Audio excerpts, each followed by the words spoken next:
Salam hörmətli müdavimlər, mən İbrahim. Bugünkü dərsimizdə əmək məcəlləsini necə səmərəli qaydada öyrənmək olar, onun haqqında danışacağıq. Bildiyimiz kimi artıq bu aylarda bəzi regionallarda artıq imtahanlar başlayıb və bu davamlı hal olaraq digər regionallarda da tətbiq olunacaq. Yəni yardımçı pedaqoji heyətin işə qəbulu müsabiqəsi keçiriləcək. Test mərhələsi, daha sonra isə müsahibə mərhələsi olacaq. Biz əmək məcəlləsinin, həmçinin təhsil qanununun elə formada öyrənməliyik ki, bizə yaxın düşən, yəni imtahan zamanı hansılardan imtahan verəcəyik, hansılar bizə test formatında sual düşəcək və ya müsahibə mərhələsində bizdən nəyi soruşacaqlar. Ümumilikdə əmək məcəlləsi bildiyimiz kimi 317 maddədən ibarətdir. Bəs yaxşı, 317 maddənin hər birini öyrənməliyik? Təbii ki, xeyr. Bu 317 maddənin hər birini öyrənsək və əlavə olaraq təhsil qanunundan 1 və ya 2 maddə öyrənsək, bu 317 maddə tamamilə beynimizdə qarışacaq. Bizə lazım olan hissələr var. Ümumiyyətlə, bir şey öyrənərkən lazım olan hissələri öyrənməliyik. Bizə ilk öncə nələr düşə bilər imtahanda, nələrdən sual verilə bilər. Biz bunları öyrənməliyik. Təbii ki, əmək məcəlləsi bizim iş həyatımızda lazım olan bir qanunverici bir sistemdir. Bunu hər bir işçi bilməlidir. Amma imtahan zamanıdırsa, bizə bəlli maddələr var ki, onlardan imtahan verə bilərik biz. Bizə yaxın olan maddələr var. Bunlar hansılardır? Məsələn, birinci biz bilməliyik ki, əmək məcəlləsi hansı iş yerlərində tətbiq olunur və ya hansı işçilərə şamil edilir. Əmək məcəlləsinin təbii ki, birinci maddəni, ikinci maddəni, üçüncü maddəni ötəri olaraq oxumaq lazımdır. Yəni anlayışın olsun. Amma bizə imtahan zamanı düşə bilər hansı maddə? Əmək məcəlləsinin 4-cü maddəsi, yəni hansı iş yerlərində əmək məcəlləsi tətbiq edilir. Daha sonra bunun müqabilində 5-ci maddədə düşə bilər. 5-ci maddə digər iş yerləri və qulluqçular haqqındadır. Yəni bu iki maddə artıq tətbiq olunan iş yerləri haqqında məlumat verir bizə və buradakı işçi ilə işə götürən arasında əmək münasibətləri əmək məcəlləsi qanunvericilik sisteminə uyğun olaraq onların hüquq və vəzifələri, öhdəlikləri təyin edilir. Daha sonra sual meydana çıxır. Bəs kimlərə şamil edilir? Belə bir maddə var, 6-cı maddə. Bax, bu maddə əmək məcəlləsinin döyünən ürəyidir. 6-cı maddədə yazır ki, əmək məcəlləsinin şamil edilmədiyi şəxslər kimlər idi? Biz digər dərslərimizdə keçmişdik bunları. Hərbi qulluqçular idi, məhkəmə hakimləri idi, Milli Məclisin deputatları idi, bələdiyyə sədrləri idi, seçilmiş şəxslər idi, patraqda tapşırığı və s. Yəni, maddəni oxuyanda biləcəksiniz. Yəni, bu, fikir verirsiniz, bu böyük bir kütləni, böyük bir işçi kütləsini əhatə edir. Amma bu, şamil edilmədiyin deyir bizə. Aydındır.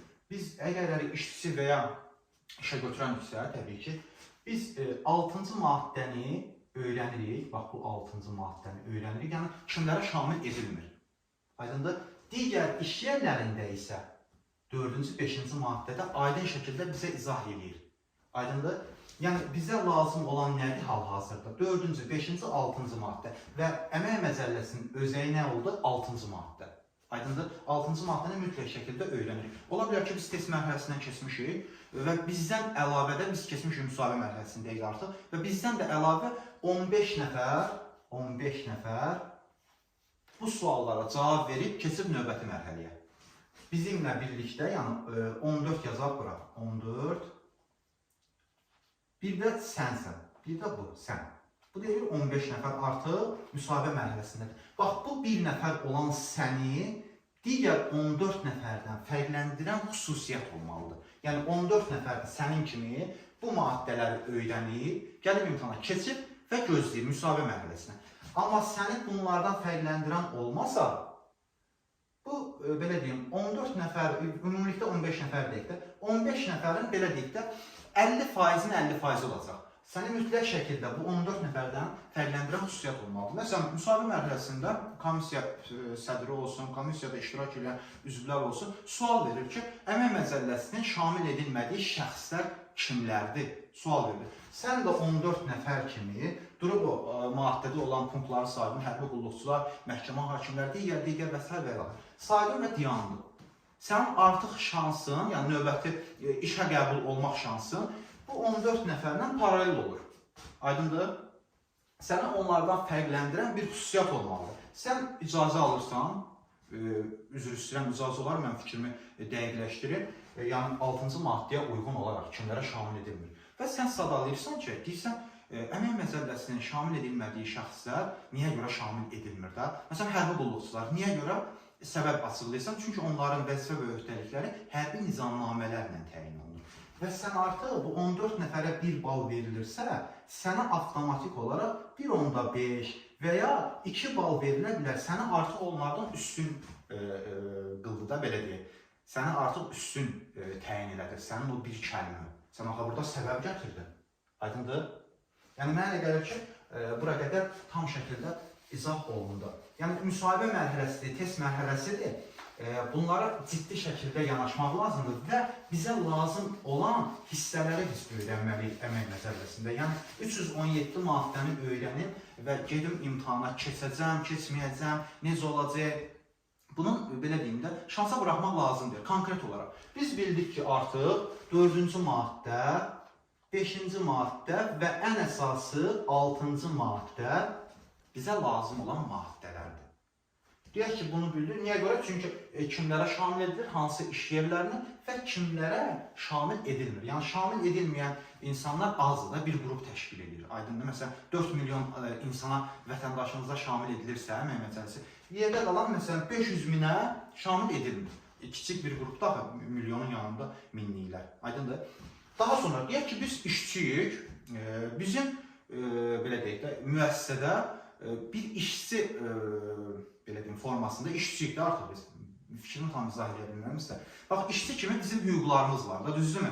Biz nəyi bilməliyik bir işçi halında? Bir hüquqlarımız var bizim, bir də öhdəliklərimiz var. Aydındır?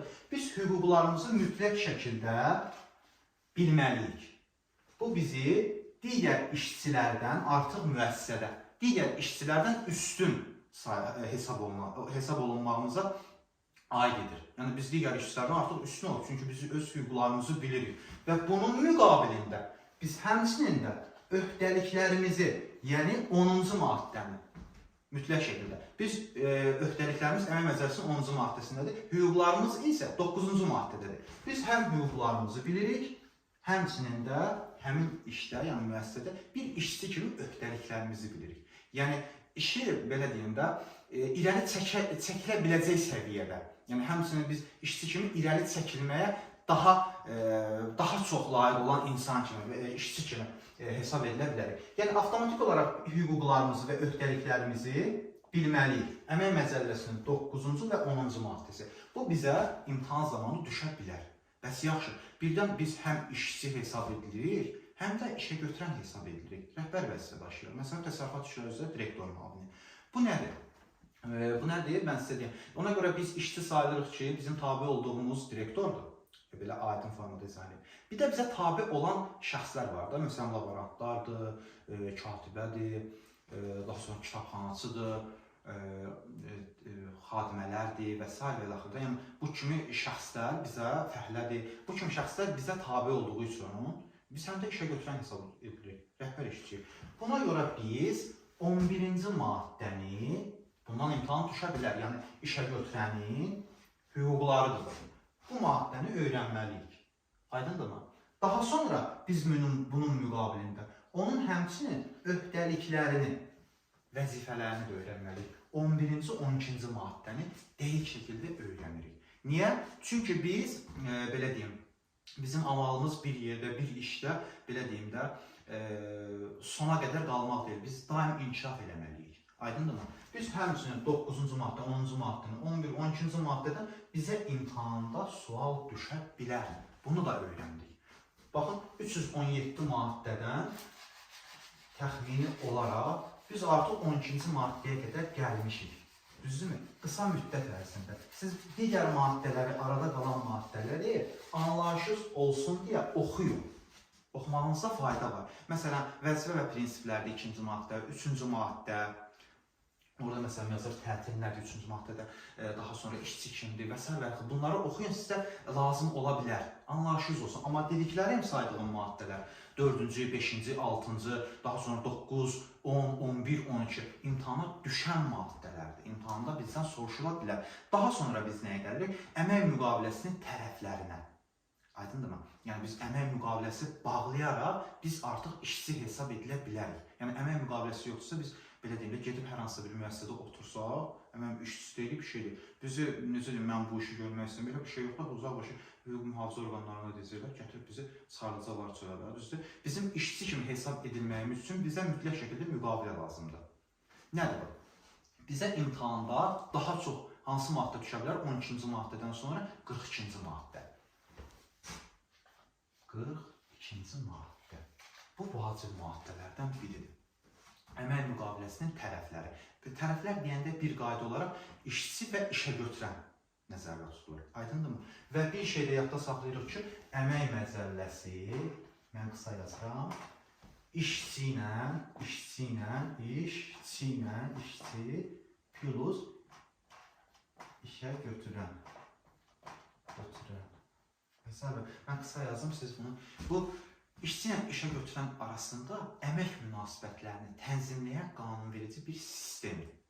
Baxın, 317 maddə cəmində ümumilikdə hamısı işçi ilə işə götürən arasında əmək münasibətlərini tənzimləyir. Daha sonra biz nəyə öyrənirik? Fikir verirsiniz, 12-dən artıq 42-ci maddəyə qədər gəldik. Bunlar bizə imtahan zamanı, belə deyim sizə, düşmə ehtimalı daha çoxdur. Biz 42-ci maddədən sonra biz danışdıq hansına əmək müqaviləsindən. Bəs yaxşı, sual oluna bilər ki, bizim bir iş yoldaşımız 1 ildən sonra, 9 aydan sonra və ya il yarımdan sonra onun müqaviləsinə xitam verildi, işdən çıxdı, amma onunla birlikdə işə qəbul olan bir işçi hələ də davam edir və s. və yaxud və işdən çıxan həmin şəxs müraciət etdiyi qurumlarda onun əsassız müraciət etdiyi bəlli oldu. Bu nə deməkdir? Bunun səbəbi var. Çünki əmək müqaviləsi iki formada olur. Müddətli və müddətsiz. Aydındır? Biz nə öyrəndik? Demək, əmək müqaviləsi müddətli və müddətsiz olur. Bəs yaxşı, biz müddətli şəkildə deyək ki, işə qəbul olmuşuq. Biz elə sona qədər elə müddətli olaraq mı davam edəcəyik? Elə burada 5 ay, sonra təzədən çıxırıq, təzədən bura gəlirik 5 ay, 2 ay, 3 ay. Bu ümumilikdə 45-ci maddədə bunun haqqında geniş məlumat yazılır. Və 45-ci maddənin döyünən ürəyi 45.5-dir. 45-ci maddənin 5-ci bəndidir. Yəni 5 ildən artıq məsələdə sən işləyirsənsə, artıq sənin müddətli müqavilən müddətsiz olur. Başa düşdün? Müddətsiz. Bunu yadda saxlayırıq. Yəni 42, 45 və 45-ci maddənin özəyi, yəni döyünən ürək 45.5-ci maddədir. 45-ci maddənin 5-ci bəndidir. Aydındırmı? Yəni mütləq şəkildə biz bunu belə deyim də öyrənməliyik. Bir də biz işə qəbul olarkən, müqavilə bağlayarkən bizim təqdim etdiyimiz sənədlər də var axı. Biz hansı sənədləri təqdim etməliyik, hansı formada biz əmək kitabçasıdır, sonra şəxsiyyət təsdiq edən sənəddir və s. və bunu da biz 48-ci maddədə yadda saxlayırıq. Üzr istəyirəm, 42 yazsınlar. 48-ci maddə. Bunu da oxuyuruq, anlayışımız olur. Çünki nisbətən çox düşən maddədir. Digər maddələrə nisbətdə 48-ci maddə, belə deyim mən sizə, imtahanda tez-tez rast gəlinir. Daha sonra biz axı, bizim tabi olduğumuz şəxs var axı, işə götürən, biz müdür deyirik, bax o. Biz ona tabiyik də sonunda. Məsələn, biz işə qəbul olmuşuq və bizim, belə deyim, bizdən şərt kəsir. Sən bu müəssisədə, deyək ki də, tutalım, bir illik müqavilə bağlayırıq onunla, müddətli müqavilətdə. Bizə deyir ki, mən səni, belə deyim, bir müddət sınamaq istəyirəm, mən sənə iş qabiliyyətinə baxmaq istəyirəm, görüm necə keyfiyyətli işçisən və ya işçi deyilsən. Yəni, bunlar şərtdir, yəni sən işə götürənə nə verə biləcəksən bu iş üçün, bu müəssisədə, nə kimi sənin, belə deyim də, faydan olacaq. Biz bunu, belə deyim də, normalda belə ola bilər, yəni problem yoxdur. Sınaq müddəti deyirlər, yəni səni qarşı tərəf artıq sınayır. Okeydir? Yəni sınaq müddəti əmək məcəlləsinin 51-ci maddəsində 51-ci maddə sınaq müddəti haqqında danışır. Yəni sınaq müddəti hansı formada təyin olunur, müqavilənin müddətləri var. Bir qayda olaraq 6 aya qədər 6 belə deyim də nöqtə burada 6 ay.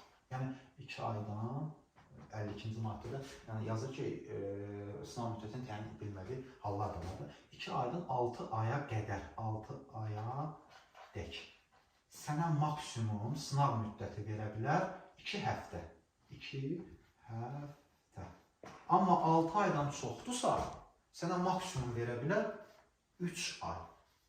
Aydındır? 51-ci maddəyə əsasən bunu mütləq şəkildə bilməliyik ki, bizim həm hüquqlarımız pozulmasın, həm də belə deyim, anlayışımız olmalıdır da bir işdə. Biz niyə görə bizə sınaq müddəti təyin edildi, hansı səbəbdən və s. 51-ci maddə mütləqdir. Daha sonra nəyə öyrənirik? Bunun paralelində 52-ci maddəni. Bəlkə mənə sınaq müddəti təyin olunmalı deyil. Hə? Bəlkə mənim 18 yaşım yoxdur da, tutaq ki, 18 yaşım tamam deyil, mənə sınaq müddəti təyin etmək istəyirlər. Bu qanunsuzdur. Aydın, mütləq şəkildə 52-ci maddəni oxumaq lazımdır və ya hər hansı bir ixtisası bitirmişəm və bitirdiyim ildə işə qəbul oluram. Bu zamanda bizə sınaq müddəti, yəni 51-ci maddə orada göstərilən halda bizə şamil edilmir. Yəni 3 ay sınaq müddəti, 2 həftə sınaq müddəti belə bir şey yoxdur. Yəni ixtisas məsələsinə görə. Yəni birinci ilimi qurtarmışam, təzə həmin ildə də mən müsabiqə yolu ilə işə qəbul olmuşam. Bu zaman o məsələn bir imtahandan keçən müəllimlər, onlara sınaq müddəti təyin edilmir. Müddətli müqaviləyə, yəni sizi çaşdırmasın, o müsabiqədən daha doğrusu keçə bilməyənlərdir. Onlara bəli, telefon vasitəsindən gəlir, ardıcıl şəkildə yığdırıları bala görə, bəli, onlar işlə təmin edə bilərlər. Amma hansı formada? Müddətli formada. Müddətli əmək müqaviləsi bağlanır, tədris ilinin sonuna qədər. Yəni 52-ci maddə, 51-ci maddəni mütləq şəkildə biz oxuyuruq, öyrənirik. Yəni bunlar imtahanda əmək məcəlləsindən bizə düşmə ehtimalı olan maddələrdir. Yəni mən bunları silim. Daha sonra, yəni fikir verirsinizmi? Yəni nəzəri biliklərlə kifayətlənmək olmaz. Yəni sən oxuyun bunu gecəsən ya neyəsən, yəni keçərəm belə falan. Yox, konkret olaraq praktika. Praktik şəkildə izah lazımdır bizə. Daha sonra nə ola bilər? Məsələn, sən bir müəssisədə işləyirsən, misal olaraq göstərirəm mən sənə. Sənin iş yoldaşın analıq məsuliyyətində ola bilər, öz hesabına məsuliyyət götürə bilər və s. və ilaxır. Yəni işdə yoxdur, bir müddətli o işdə yoxdur. Və sənin, belə deyim, savadın var, biliyin var, təhsilin var. Onun gördüyü işi, yəni onun tutduğu vəzifəni bir müddətli əvəz eləməksə, həm buna sənin təhsilin çatır, həm də bunun praktik cəhətdən sənin, mən belə deyim də, bazın var. Sən avtomatik olaraq həm də öz işində özünü doğruldursan. Var onu daxili qərarla, yəni ictimai əsaslarla deyirik də, o işi kimsə həmin o işi yerinə yetirsin. Bir də var ki, əvəzçiliklə. Aydındır, yəni işə götürəndən müraciət edirsən, xahiş edirsən, məsələn, əsaslandırırsan, məsələn, ola bilər mənim maddi durumum az olsun, zəif olsun və s. və ilaxır. Və həmçində işə götürən də baxır ki, sən artıq öz işini layiqincə yerinə yetirirsən, sən bu işdə də, məsələn, bacarıqlı ola bilərsən və sənə, belə deyim, həmin işi müvəqqəti şəkildə əvəz etməyə icazə verir. Təbii ki, bu neçənci maddədir? 58-ci maddə. Və burada ödəniş, öncəki dərslərimdə bunun ödənişini müvəqqəti əvəz etməyə görə ödənilən məbləğ haqqında 162-ci maddədir bu. Bu haqda hələ danışmırıq biz. Sadəcə olaraq bunu qeyd edirəm ki, biləsiniz, bunun ödənişi, yəni əmək haqqısı necə hesablanır? Orada 2 bənddən ibarətdir, 162-ci maddə. Onun da izahı öncəki videolarımızda var. 2 bənddən ibarətdir, onun ödənişi əvəzçiliyi üzrə. Yəni əvəzçiliyi müvəqqəti əvəz etməyə görə. Yəni əvəzçiliyi əvəz etməklə 58-ci maddə imtahanda bizdən soruşula bilər.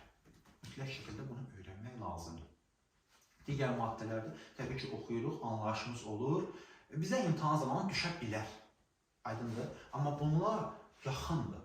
Daha yaxın olan maddələrdir imtahan üçün. Daha sonra nə ola bilər? Məsələn, bizim müəssisənin, belə deyək də, müdiri, bizim tabi olduğumuz işə götürən, ondan da bir üst qurum var axı. Proqnoz hazırlayır həmin o üst qurum. Deyir ki, məsələn, 20 dənə işçidən 10 dənə daha savadlısan, daha keyfiyyətli iş apara bilən işçiləri saxla. Digər 10 nəfəri isə belə deyim də, Lorbertsi sakrasheniya sal da. Yəni əsaslandırılmış formada. Və bu zaman hansı formada əsaslandırıla bilər? Məsələn, imtahan keçirilə bilər, attestasiya təşkil oluna bilər və s. və ilaxır. Aydındır? Bu nə deməkdir? Mən sizə izah edeyim. Həmçinin onu da qeyd edeyim ki, bu vacib məqamdır. Belə hallar olmamışdan öncə bir ay öncədən işçilər xəbərdar olmalı. İmtahana hazırlaşsında bu birdən-birə gedib belə imtahan verməyə bir şey olmur axı. Aydındır? Yəni bir ay öncədən bu xəbərdar olunmalıdır işçi ki, bu da özün belə deyim də sığortalaya bilsin, digər bəlkə imtahandan keçənməyəcək bir iş yeri tapsın eləsin. Yəni aydındır? Belə şeylər labüd haldır. Bir ay öncədən xəbərdar olunmalıdır. Bəs yaxşı, bu necə təşkil olunur? Məsələn, 10 nəfər, yəni daha bilikli, daha savadlı kadr lazımdır. Digər 10 nəfər isə belə deyim də limit qoyulur da 10 nəfər daha yüksək bal toplayanlar. Bu necə təmin olunur? Əmək Məcəlləsinin 65-ci maddəsinə əsasən. Aydındır? Onlar üçün attestasiya keçirilir. Bəs yaxşı, sən özlüyündə fikirləşirsən ki, mənə axı attestasiya olunmalı deyiləm, bəlkə olunmalıyam, bəlkə olunmalı. Belə deyim də, şübhədə qalırsan bunu. Bu zaman Əmək Məcəlləsinin 66-cı maddəsini aç, oxu. Orada attestasiya olunmayan işçilər var. Yəni, kimlər attestasiyadan azaddılar. Orada punktlar var.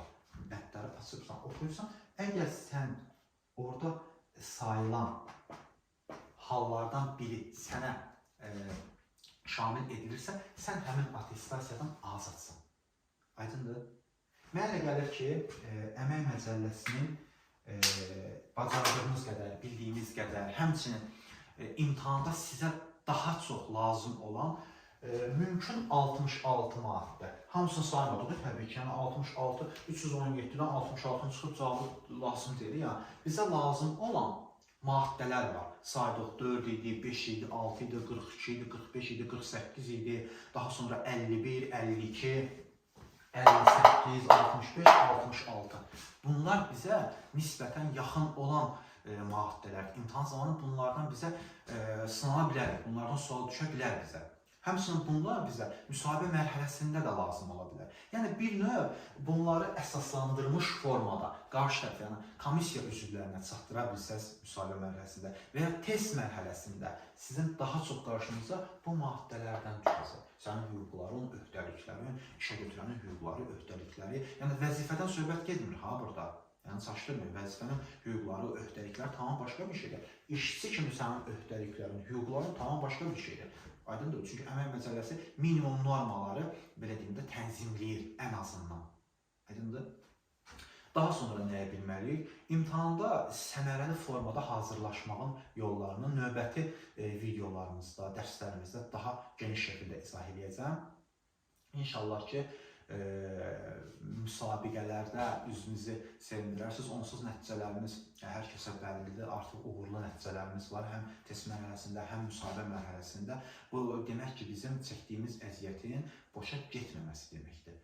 Hər birinizə təşəkkür edirəm. Videonu bəyənib kanala abunə olsanız, digər növbəti dərslərimizdə hansı hissələrdən, hansı maddələrdən danışacaqsa, onlardan xəbərdar ola bilərsiniz. Bu, Əmək Məcəlləsinin öyrənilməsinin birinci hissəsidir. Təbii ki, bu davamlı hal olacaq. Biz necə hazırlaşmalıyıq imtahana, imtahanda Əmək Məcəlləsində hansı suallar daha çox düşə bilər, test formatında, müsahibə formatında. Bunlar haqqında sizlərə bilgi verəcək. Videonu bəyənib kanala abunə olsanız, şad olaraq təşəkkür edirəm, minnətdarım. Çox sağ olun.